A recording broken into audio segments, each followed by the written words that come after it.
दोस्तों आपका स्वागत है आपके अपने चैनल स्टडी इन प्रोग्रेस पे। जैसा कि हम रीजनिंग पढ़ रहे थे, रीजनिंग में हमारा चल रहा था औपबंधिक संख्या अक्षर प्रतीक योग्यता परीक्षण, यानी कि क्या, conditional number letter symbol aptitude test. इसके हमने 3 टाइप बहुत ही अच्छे से पढ़ लिए हैं। आज है इसका चौथा टाइप, ये लास्ट टाइप है, शर्तानुसार पुनर्व्यवस्था पर आधारित प्रश्न। इसमें जितने भी प्रश्न बन सकते हैं जो शर्तानुसार पुनर्व्यवस्था, इसका मतलब क्या होता है कि जैसे कोई संख्या दी होती है, उस संख्या को हमें एक्सचेंज करना होता है। जैसे उसका जो पहले पे स्थान है उसे दूसरे पे करना होता है, जो दूसरे पे है उसे पहले पे करना होता है। ऐसे ही वो बदल बदल के कुछ करना होता है जो शर्त में दिया होता है, उसके बेस पे हमें चेंज करना होता है। इसके बेस पे जो क्वेश्चन होते हैं सारे के सारे क्वेश्चन देखेंगे। तो वीडियो शुरू करते हैं। वीडियो शुरू करने से पहले अगर आपने चैनल को सब्सक्राइब नहीं किया है तो चैनल को सब्सक्राइब कर लीजिए, उसके बगल में बने हुए बेल आइकन को भी प्रेस कर लीजिए, जिससे कि मैं कोई सी भी वीडियो डालूँ आपको तुरंत नोटिफिकेशन आ जाए और आप वीडियो देख पाएँ। तो शुरू करते हैं। ये क्वेश्चन हर एग्ज़ाम में आते हैं, इसलिए आप वीडियो को ध्यान से देखना, क्योंकि छोटा बड़ा या कोई सा भी एग्ज़ाम हो, सारे के सारे एग्ज़ाम में क्वेश्चन देखने को मिल जाता है। तो देखते हैं टाइप 4 शर्तानुसार पुनर्व्यवस्था पर आधारित प्रश्न। इसमें क्या होता है, इसके अंतर्गत आने वाले प्रश्नों में एक संख्या या 5 संख्या या 6, 7 या 9, 10 संख्या तक हो सकती है। क्या होती है, संख्याओं का एक समूह होता है तथा प्रश्न में कुछ शर्त दी हुई होती है। एक तो क्या होता है, संख्याओं का समूह और उसमें एक शर्त दी होती है। इसी शर्त के अनुसार पुनर्व्यवस्थित करना होता है हमें, यानी कि उन्हें एक्सचेंज करना होता है। करने के पश्चात उत्तर ज्ञात करना होता है, उसके बाद हमें आंसर देखना होता है। तो क्वेश्चन देखते हैं। सारे के सारे क्वेश्चन आपको स्क्रीन पे दिखेंगे, जिसमें पहला क्वेश्चन आपको दिख रहा होगा। पहला क्वेश्चन क्या है, नीचे दी गई प्रत्येक संख्या के दूसरे एवं तीसरे अंकों को आपस में बदल दिया जाता है, तब नई संख्याओं के पहले एवं अंतिम अंकों के आपस में बदल दिया जाता है। अब उन 5 संख्याओं में सबसे बड़ी संख्या कौन सी है? संख्या कौन कौन सी हैं? 184 और 372 और क्या है 526 और क्या है 438 और 273। ठीक है, ये संख्याएं हैं। इनको क्या करना, शर्त के अनुसार हमें चेंज करना है। चेंज करने के बाद फिर हमें आंसर निकालना है। तो शर्त क्या है, दिए गए प्रत्येक संख्या में दूसरे एवं तीसरे अंकों को आपस में बदल दिया जाए। पहला ये है, दूसरा ये है, तीसरा अंक ये है। दूसरे और तीसरे को क्या बोल रहा है, दूसरे एवं तीसरे को आपस में बदल दिया जाए। ठीक है, सबको हमें क्या करना है, दूसरे और तीसरे को बदल देना है। यानी पहला तो नहीं बदलेगा, अभी दूसरे और तीसरे को बदलना है, यानी कि 4 की जगह आ जाएगा, यानी दूसरे नंबर पे आएगा 4 और तीसरे नंबर पे पहुंच जाएगा 8। तो क्या हो गया, ये हो गया। फिर इसको अगर हम बदले तो पहला तो बदलेगा नहीं, ये आ गया 2 और 7, यह है 5 और फिर बदलेंगे तो 6 और 2, इसको बदलेंगे 4 8 3 और इसको बदलेंगे तो 2 3 7। क्या हो रहा है कि जहाँ 4 है, यानी 4 तीसरे नंबर पे है तो ये आ जाएगा दूसरे नंबर पे, 8 दूसरे नंबर पे पहुँच जाएगा तीसरे नंबर पे। ये चेंज करना था। इसके बाद देखते हैं क्या है, तब नई संख्याओं के पहले एवं अंतिम अंकों को आपस में बदल दिया जाए। अब जो नई संख्या बनी है इसमें क्या करना है, इसमें पहले एवं अंतिम अंक को बदलना है। पहले एवं अंतिम अंक को बदलना है, बदल देते हैं पहले और अंतिम, यानी कि यहाँ आ जाएगा 8 और 4 तो यहीं रहेगा, 8 की जगह आ गया 1 की जगह, यानी क्या 8 आ जाएगा 1 की जगह, 1 पहुँच जाएगा 8 की जगह। तो ये हो गया। अब करते हैं इससे 7 2 3 और इसको करते हैं 2 और 5, इसको करते हैं 8 3 और 4, इसको करते हैं तो 7 और 2। ये सारी की सारी संख्याएं बदल गई। अब क्वेश्चन में पूछा क्या है, बदल दिया। अब उन 5 संख्याओं में सबसे बड़ी संख्या कौन सी है? इन पांचों में से सबसे बड़ी संख्या कौन सी दिख रही है, 841। 841 कौन सी संख्या की थी, ये थी 184 की।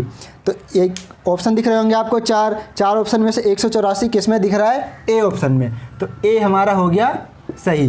क्या 84। बहुत ही आसानी से आपने ये सीख लिया। ऐसे ही पुनर्व्यवस्था वाले क्वेश्चन होते हैं जिनमें क्या होता है कि संख्याओं को अदल बदल के यानी एक्सचेंज करके फिर उसके बाद आंसर निकालना होता है। अब देखते हैं अगला क्वेश्चन। अगला क्वेश्चन भी आपको स्क्रीन पे दिखेगा। दूसरा क्वेश्चन देखते हैं। दूसरा क्वेश्चन क्या है, यदि संख्या 30651972 के तीसरे, पाँचवें और छठे अंक को प्रयोग करने पर किसी विषम संख्या के वर्ग वाली 3 अंकों की एक संख्या का बनना संभव हो तो उस संख्या का अंतिम अंक आपका उत्तर होगा। यदि ऐसी कोई संख्या नहीं बन सकती तो आपका उत्तर 4 होगा। यदि एक से अधिक ऐसी संख्या बनना संभव हो तो आपका उत्तर 8 होगा। यह आया हुआ है SSC CPO में। इसके ऑप्शन है 4, 1, 9, 8 और 4। तो संख्या क्या है 303519 और 72। शर्त क्या है इसमें, शर्त को देखते हैं। इसमें क्या तीसरे, पाँचवें और छठे, तीसरे, पाँचवें और छठे क्या हो गया, तीसरा, चौथा, पाँचवा, छठा। तीसरे, पाँचवें और छठे को क्या करना है, तीसरे, पाँचवें, छठे अंक का प्रयोग करके किसी विषम संख्या के वर्ग वाली 3 अंकों की एक संख्या का बनना संभव हो तो देखना है होता है कि नहीं। तो कितना है ये 6 और 1 और 9। इसमें से हमें इनको अरेंज करना है, ऐसे अरेंज करना है कि ये किसी संख्या का वर्ग बन जाए। तो अगर हम इनको अरेंज करें जैसे 196 196 169, एक तो 196, एक 169 और 961, 3 संख्या इनको हमने अरेंज करा। स्क्वायर रूट आपको याद होने चाहिए। अगर आपको याद नहीं है स्क्वायर तो मैंने बहुत ही अच्छे से सिखा रखा है, प्रीवियस वीडियो में आपको मिल जाएगा। एक ट्रिक ऑल ट्रिक करके वीडियो है, उसमें आपको मिल जाएगा कैसे स्क्वायर निकाला जाता है।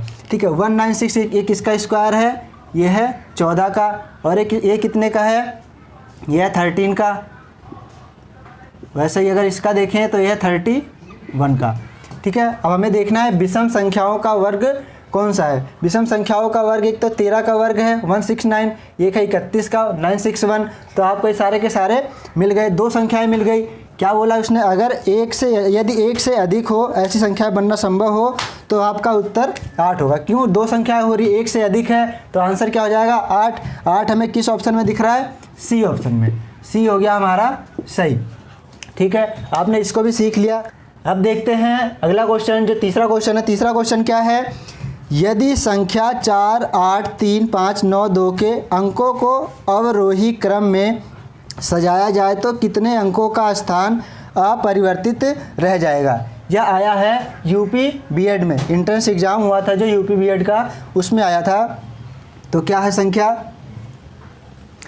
क्या है 4, 8, 3, 5, 9, 2 ये संख्या है। इसमें क्या शर्त क्या है, अंकों को अवरोही क्रम में सजाया जाए। अवरोही क्या होता है, आरोही क्या होता है, ये बता देता हूँ मैं एक बार। आरोही मतलब क्या होता है, बढ़ते क्रम में। ठीक है, बढ़ते क्रम में। अवरोही क्या होता है, अवरोही मतलब क्या होता है, घटते क्रम में।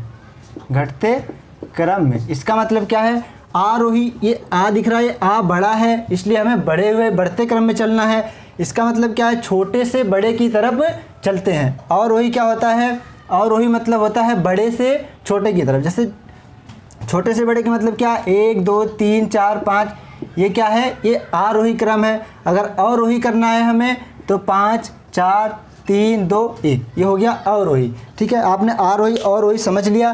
तो अब इसको अरेंज करते हैं। ये क्या है, इसको हमें अरेंज करना है कैसे, अवरोही क्रम में। अवरोही मतलब क्या, घटते क्रम में। तो जो सबसे बड़ी संख्या होगी सबसे पहले उसको लिखेंगे, उसके बाद फिर उससे छोटी, फिर उससे छोटी, फिर ऐसे एंड तक छोटी छोटी चले जाएंगे। तो देखते हैं सबसे बड़ी संख्या कौन सी है। सबसे बड़ी संख्या है 9, फिर 9 से छोटी क्या है 8, फिर 8 से छोटी क्या है 5, 5 से छोटी 4, फिर 4 से छोटी क्या है 3, 3 से छोटी क्या है 2। तो इसमें देखना ऐसी कितनी संख्याएं हैं जो अपरिवर्तित है यानी अपनी जगह पे ही है। तो इसमें अगर हम देखें तो कितने मिल रहे हैं हमें, 2 मिल रहा है। एक संख्या तो 2 मिल रही है, और क्या मिल रहा है 8। दो संख्याएं मिल रही है जो अपरिवर्तित यानी अपनी अपनी जगह पे ही है। तो ऑप्शन क्या है, सी ऑप्शन में मिल रहा है हमें 2। तो सी हो गया हमारा सही।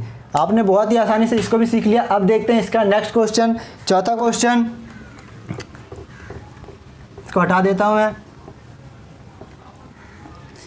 चौथा क्वेश्चन देखते हैं। चौथा क्वेश्चन भी आपको स्क्रीन पर दिख रहा होगा। इसमें क्या है, संख्या 8, 2, 6, 1, 4, 7, 9 में कितने अंकों की संख्या अपरिवर्तित रहेगी जब इन अंकों को आरोही क्रम में लिखा जाए। पिछले वाले में क्या था, अवरोही क्रम में, इसमें क्या है, आरोही क्रम में यानी बढ़ते क्रम में लिखना है। तो संख्या क्या है, 8, 2, 6, 1, 4, 7, 9। इसको क्या करना है, आरोही क्रम में क्या लिखना है, आरोही क्रम में लिखना। आरोही मतलब क्या, घटते से बढ़ते की तरफ यानी कम से ज़्यादा की तरफ जाना है। तो सबसे छोटी संख्या क्या है इसमें, सबसे छोटी है 1, फिर 1 से बड़ी क्या है 2, फिर 2 से बड़ी क्या है 4, 4 से बड़ी क्या है 6, फिर 6 से बड़ी क्या है 7, 7 से बड़ी क्या है 8, 8 से बड़ी क्या है 9। अब इसमें देखना है कि कितनी संख्याएं हैं जो अपरिवर्तित हैं। तो एक तो 2 है और क्या है, एक 9 है। इसमें भी कितनी संख्याएं हैं, 2 संख्याएं हैं। तो 2 किस ऑप्शन में दिख रहा है हमें, सी ऑप्शन में। सी ऑप्शन में दिख रहा है 2, तो इसका आंसर हो गया सी। आपने इसको भी बहुत ही आसानी से देख लिया। अब देखते हैं अगला क्वेश्चन, पांचवा क्वेश्चन। सारे के सारे क्वेश्चन देखेंगे जो हर एग्ज़ाम में आए हुए हैं कि कोई सा भी क्वेश्चन आ सकता है। बस आपको क्या करना है, ध्यान से देखना है, आप सारे के सारे क्वेश्चन ईजिली कर लोगे। अगला क्वेश्चन देखते हैं, पाँचवा। ये क्वेश्चन भी आपको स्क्रीन पर दिख रहा होगा। यदि संख्या 5, 8, 9, 4, 6, 3, 2, 7, 1 के सभी विषम अंकों को पहले आरोही क्रम में आयोजित किया जाता है, फिर सभी सम अंकों को आरोही क्रम में आयोजित किया जाता है, तो दाईं ओर के सिरे से 5वें अंक के दाईं ओर दूसरा अंक कौन सा होगा। यह आया हुआ है पंजाब नेशनल बैंक में, पीएनबी में आया हुआ है। तो देखते हैं संख्या क्या है, 5, 8, 9, 4, 6, 3, 2, 7, 1। अब इसमें क्या करना है, हमें सबसे पहले विषम अंकों को आरोही क्रम में लिखना है, विषम अंकों को, फिर लिखना है सम अंकों को। तो विषम और सम क्या होता है, विषम होता है जो 2 से ना कटे वो संख्या होती है विषम। सम संख्या क्या होती है, जो 2 से कट जाए वो होती है सम। तो इसमें हम देखते हैं विषम संख्याएं कितनी हैं। एक तो है 1, 1 के बाद फिर क्या है 3, 1 के बाद है 3, 3 के बाद फिर क्या है 3 के बाद है 5, 5 के बाद फिर क्या है 7, 7 के बाद फिर क्या है 9। और सम संख्या क्या है इसमें 2, 2 के बाद 4, 4 है और क्या है 6 और फिर क्या है 8। ये सारी की सारी संख्या, ये विषम है ये सम है। पहले सबसे पहले हमें क्या करना है, अंकों को विषम अंकों को आरोही क्रम में लिखना है। तो सबसे पहले हम विषम अंकों को लिखते हैं आरोही क्रम में। विषम अंक ये है, आरोही क्रम में लिखना है, इसका मतलब घटते से बढ़ते की तरफ चलना है। तो लिख देते हैं हम 1, 3, 5, 7, 9। अब इसके बाद फिर सम को लिखना है बढ़ते क्रम में, लिख देते हैं फिर 2, 4, 6, 8। अब इसमें देखना है, क्या देखना है इसमें, सभी सम अंकों को आरोही क्रम में आयोजित किया जाता है। तो दाईं ओर के सिरे से इसको अरेंज करने के बाद फिर क्या करना है, दाएं सिरे से 5वें, दाएं सिरे से 5वें यानी पहला, दूसरा, तीसरा, चौथा, 5वां। यह है 5वां। दाएं सिरे से ये होता है दायां, इधर होता है बायां। दाएं सिरे से 5वें, दाएं सिरे से 5वें अंक के दाएं। अब इसके दाएं दूसरा अंक, पहला, दूसरा, दूसरा अंक है 4। तो इसका आंसर हो गया 4। किस ऑप्शन में दिख रहा है, डी ऑप्शन में 4। इसका आंसर हो गया 4। ठीक है, आपने बहुत ही आसानी से इसको भी सीख लिया। अब इसका लास्ट क्वेश्चन और देख लेते हैं। लास्ट क्वेश्चन क्या है, ये भी आपको स्क्रीन पे दिखेगा। इसमें क्या है, यदि संख्या 3, 8, 5, 6, 4, 9, 0, 2, 7, 1 के पहले और दूसरे अंक की स्थितियां परस्पर बदल दी जाए, तीसरे और चौथे अंकों की स्थितियां परस्पर बदल दी जाए और आगे भी इसी प्रकार जब तक 9वें और 10वें अंक की स्थितियां परस्पर बदल दी जाएं, तो बाएं सिरे से 5वां अंक कौन सा होगा। यह आया हुआ है इलाहाबाद बैंक में। तो देखते हैं क्या है, संख्या क्या है, 3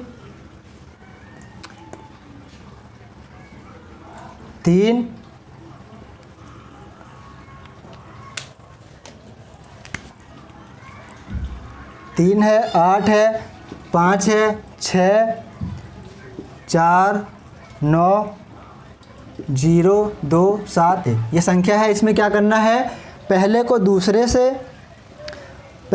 दूसरे से तीसरे को चौथे से ऐसे एंड तक बदलते हुए चले जाना। इसका मतलब क्या, ये आ गया 8, ये हो गया 3, ऐसे हमें बदलना है। तो यहाँ आ गया 6, यहाँ आ गया 5, यहाँ हो गया 9, यहाँ हो गया 4, यहाँ हो गया 2, यहाँ हो गया 0, यहाँ हो गया 1, यहाँ हो गया 7। सबको हमने ऐसे बदल दिया। ठीक है, पहले को दूसरे से दूसरे को पहले की जगह बदल दिया। इसके बाद फिर क्या करना है, बदल दिया जाए तो बाएं सिरे से 5वां अंक कौन सा होगा। बाएं सिरे से यानी बायां इधर है और क्या है, दायां इधर है। बाएं सिरे से 5वां अक्षर, बाएं सिरे से 5वां, पहला, दूसरा, तीसरा, चौथा, 5वां। 5वां क्या है, 9 है। ये किस ऑप्शन में दिख रहा है, सी ऑप्शन में दिख रहा है 9। आपने बहुत ही आसानी से सारे के सारे क्वेश्चन सीख लिए, आपको बहुत ही अच्छे से समझ आ गए होंगे। आप चाहते हैं ऐसे ही रीजनिंग को अच्छे से पढ़ना विद चैप्टर वाइज, तो चैनल को सब्सक्राइब कर लें और उसके बगल में बेल आइकन को भी प्रेस कर लें, जिससे कि मैं कोई सी वीडियो डालूँ आपको तुरंत नोटिफिकेशन आ जाए और आप वीडियो देख पाएँ। तो वीडियो देखने के लिए आपका बहुत बहुत धन्यवाद। Thank you.